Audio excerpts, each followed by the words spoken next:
ജൻസി പ്രക്ഷോഭമാണ് നടക്കുന്നത്.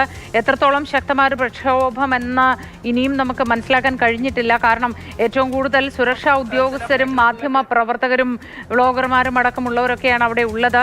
പക്ഷേ എന്നാൽ പ്രവർത്തകരായ അനുയായികളായ അന്യ സംസ്ഥാനങ്ങളിൽ നിന്നടക്കം ആൾക്കാർ എത്തുന്നുമുണ്ട്. രാജ്യത്തിന്റെ വിവിധ ഭാഗങ്ങളിൽ നിന്നുള്ളവരും അങ്ങോട്ടേക്ക് എത്തുന്നുണ്ട്. പാർട്ടി സ്ഥാപകനായ അഭിജിത് ദീപ്തി അല്പസമയത്തിനകം ജന്തർ മന്ദിറിൽ എത്തും. അപ്പോഴായിരിക്കും പ്രതിഷേധ പരിപാടികൾ ചൂടുപിടിക്കുക എന്ന് മനസ്സിലാക്കുന്നു.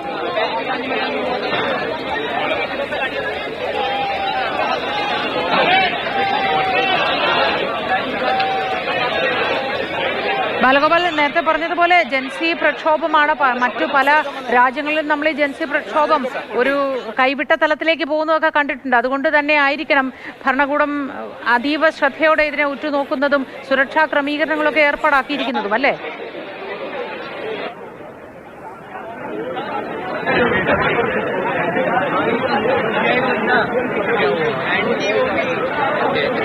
തീർച്ചയായും മോത്തി, അത് പറയുമ്പോൾ അതിനു മുമ്പ് ഈ സമരത്തിന് പിന്തുണ അർപ്പിക്കുന്നതിനായി ഒരു വിശിഷ്ട വ്യക്തി ഇവിടെ എത്തിച്ചേർന്നിട്ടുണ്ട്. അദ്ദേഹം പല മലയാളികൾക്കും സുപരിചിതനാണ്. കാർട്ടൂണിസ്റ്റ് സുധീർനാഥ്. അങ്ങ് ഈ സമരത്തിന് സപ്പോർട്ട് ചെയ്തുകൊണ്ടുവന്നതാണ്? തീർച്ചയായിട്ടും. കാരണം ലക്ഷക്കണക്കിന് വിദ്യാർത്ഥികളാണ്. എൻ്റെ മകനും മകളും ഒക്കെ വിദ്യാർത്ഥിയാണ്. അവർക്കൊക്കെ വേദനയുണ്ടാക്കുന്ന, അവരിപ്പം 12th കഴിഞ്ഞു, CBSEയിലും നീറ്റിലും ഒക്കെ ആയാലും മക്കളെപ്പോലെയുള്ള ഒരുപാട് ലക്ഷക്കണക്കിന് വിദ്യാർത്ഥികളുടെ ഭാവിയാണ് വിദ്യാഭ്യാസമില്ലാത്ത ഒരു നേതൃത്വം തകർത്ത് കളഞ്ഞിരിക്കുന്നത്. അവർക്ക് വിദ്യാഭ്യാസത്തിന്റെ വില എന്താണെന്ന് അറിയില്ല എന്നുള്ള ഒരു പ്രമുഖ നേതാവിന്റെ പ്രസ്താവന ഞാനിവിടെ ആവർത്തിക്കുകയാണ്. ഒരു വിദ്യാഭ്യാസ യോഗ്യതയുള്ള ഒരു നേതൃത്വം നമുക്ക് വരേണ്ടതുണ്ട്. വിദ്യാർത്ഥികളുടെ വേദനകൾക്കൊപ്പം പങ്കുചേരാനാണ് ഈ കോക്രോച്ച് പാർട്ടി എന്നൊക്കെ വിശേഷിപ്പിക്കുന്നത്. സുധീർ ഒരു 2 പതിറ്റാണ്ടായി ഡൽഹിയിലുള്ളതാണ്.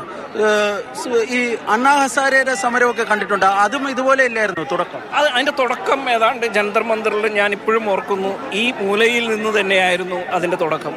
അത് ഒരു ശക്തമായ, വളരെ ശക്തി ആർജിച്ച ഒരു കോൺഗ്രസ് സർക്കാരിനെ തന്നെ താഴെയിറക്കാനായി ആ അണ്ണാ ഹസാരയുടെ മൂവ്മെന്റിന് സാധിച്ചു.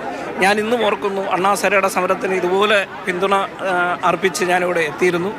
അന്ന് അരവിന്ദ് കെജ്രിവാൾ അണ്ണാ ഹസാരയുടെ പുറകിലിരിക്കുന്നതൊക്കെ എനിക്ക് ഇന്നലെ കഴിഞ്ഞതുപോലെ തോന്നുന്നുണ്ട്. സമാനമായ ഒരു നീക്കമാണ് ഇവിടെ നടക്കുന്നത് എന്ന് ഞാൻ തിരിച്ചറിയുകയാണ്. എന്തായാലും ഈ വിദ്യാർത്ഥികളുടെ സമരത്തിന് പിന്തുണ നൽകാൻ വേണ്ടി തന്നെയാണ് ഞാനിവിടെ എത്തിയത്. കാർട്ടൂൺ അക്കാദമിയുടെ ഭാരവാഹി കൂടിയാണ് സുധീർ പറഞ്ഞതുപോലെ തന്നെ ഈ അണ്ണാ ഹസാരയുടെ മൂവ്മെന്റ്, അതായത് ആ സമരവും ഡൽഹിയിൽ ആരംഭിക്കുന്നത് ഇതേ ജന്തർ മന്ദിറിലായിരുന്നു. ജന്തർ മന്ദിറിലെ ഇതേ സുധീർ പറഞ്ഞതുപോലെ ആ ചെറിയ പ്രദേശത്ത് ആരംഭിച്ച സമരമാണ് പിന്നീട് ബാലഗോപാൽ പറയുന്ന ആ ദിവസം എനിക്കും ഓർമ്മയുണ്ട്. അന്ന് ഇതെങ്ങനെയാണ് നടന്നത്. അന്ന് രാജ്യം ഒന്നാകെ ഉറ്റുനോക്കിയതാണ്. ഒരു കുറ്റിച്ചൂല് കൊണ്ട് രാജ്യം മുഴുവൻ അടിച്ച് തൂത്തുവാരി വൃത്തിയാക്കുന്ന ആ സംഘടന എങ്ങനെ പ്രവർത്തിക്കുമെന്ന് നേരത്തെ ഒരാളോട് ചോദിക്കുകയും ചെയ്തിരുന്നു ബാലഗോപാൽ. ഈ ആം ആദ്മി പാർട്ടിയുടെ ഒരു 2ാം വേർഷനാണോ ഇത് എന്നത്. ഇതാ മറ്റൊരാൾ കൂടി ആം ആദ്മി പ്രവർത്തനങ്ങളെ ഉറ്റുനോക്കിക്കൊണ്ടിരുന്ന, അതേ കാര്യങ്ങൾക്ക് സാക്ഷ്യം വഹിച്ചിരുന്ന ഒരാൾ വീണ്ടും ഒരു പ്രതീക്ഷയോടെ അടുത്ത തലത്തിലേക്ക് കടന്നിരിക്കുന്നു. എന്താണ് ഇതിന്റെ ഭാവി എന്ന് നമുക്കറിയില്ല. ഏതായാലും ഒരു ജൻസി സമരം എന്ന തരത്തിലാണ് ഇത് മുന്നോട്ട് പോകുന്നത്. സോഷ്യൽ മീഡിയയിൽ മാത്രം നിറഞ്ഞാടിയിരുന്ന കോക്രോച്ച് ജനതാ പാർട്ടി തെരുവിലേക്ക് ഇറങ്ങുമ്പോൾ അതിനെ ഏത് തരത്തിലാണ് നിയന്ത്രിച്ച് മുന്നോട്ട് കൊണ്ടുപോകേണ്ടത് എന്ന് ഭരണകൂടത്തിന് വ്യക്തമായ പദ്ധതിയുണ്ട് എന്നാണ് മനസ്സിലാക്കുന്നത്. അനുമതി കൊടുത്തുകൊണ്ട് സുരക്ഷാ സന്നാഹങ്ങളോടെ ഇത് കൃത്യമായി വീക്ഷിക്കുകയാണ് ചെയ്യുന്നത് എന്ന് നമുക്ക് മനസ്സിലാവുന്നു. ബാലഗോപാലും വിഷ്ണുപ്രസാദുമാണ് വിവരങ്ങൾ നൽകിക്കൊണ്ടിരുന്നത്.